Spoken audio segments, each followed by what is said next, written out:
What up? It's your boy, the Incredible Man, and I know I'm like all kinds of late dropping this one, man.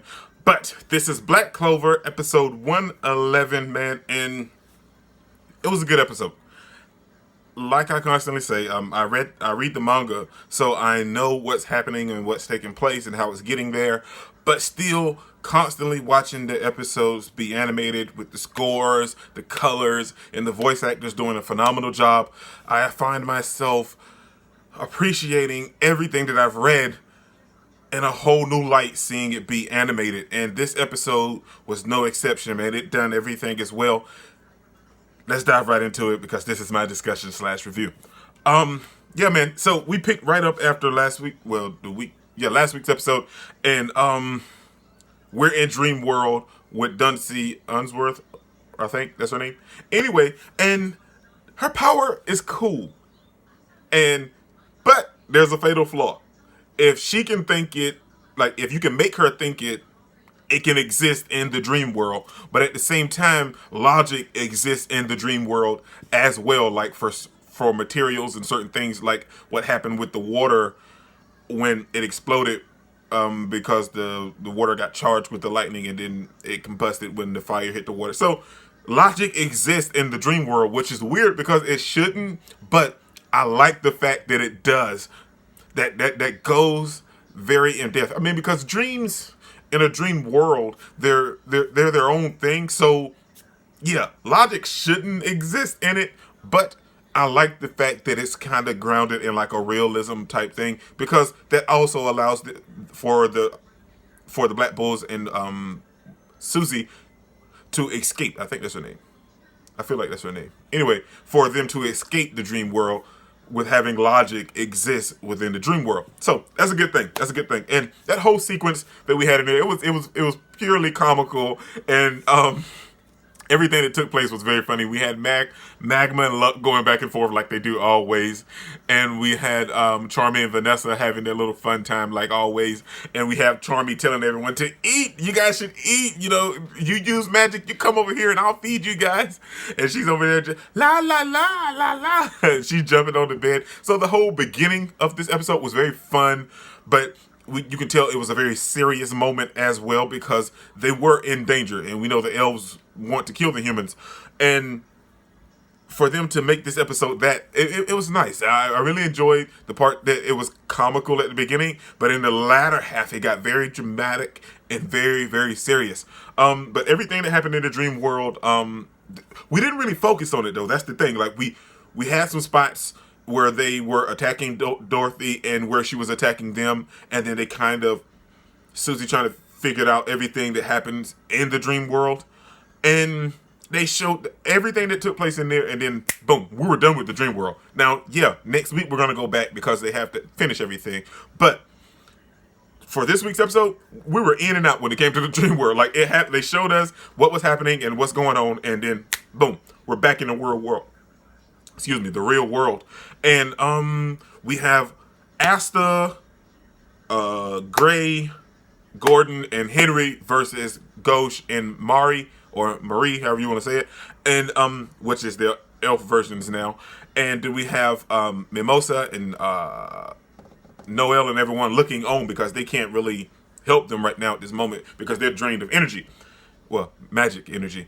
And so they're putting on a fight against Ghosh, and they're doing a pretty good job. Asta's blocking everything, and Ghosh and Gordon and everyone, they're putting up a fight as well.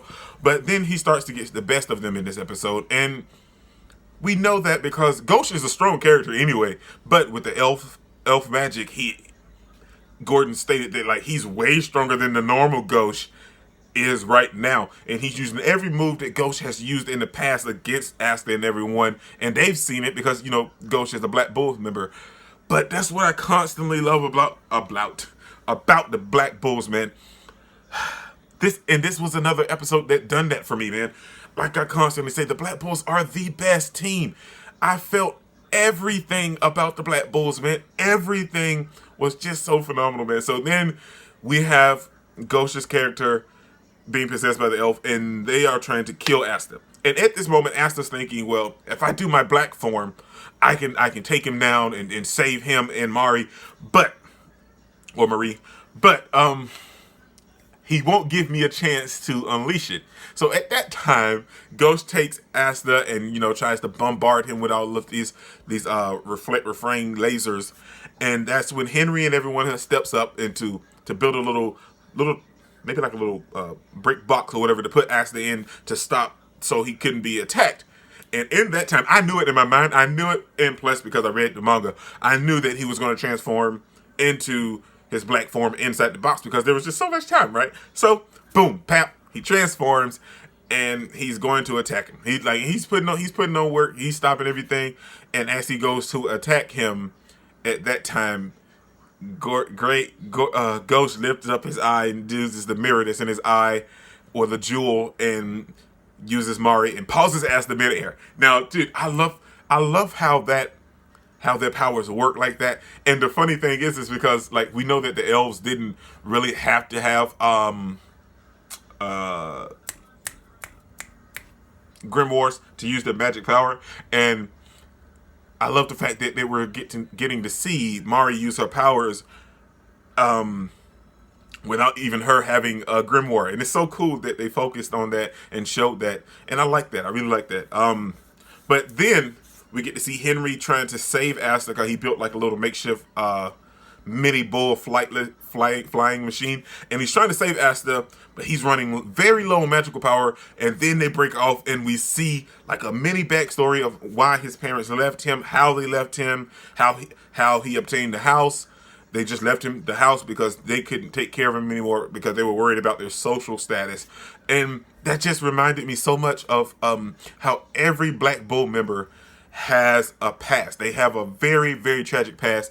Even from Asta all the way up to Yami, each and every individual of the Black Bulls has a tragic past. And they're always there for each other. And I love... You guys know how, on my channel, man, you guys know how I feel when it comes to the Black Bulls. I love other characters on the show, plenty, but nobody outranks the Black Bulls. I'm just being real. The Black Bulls are top tier for me. And the way that they connect with each other, it's just so phenomenal, man.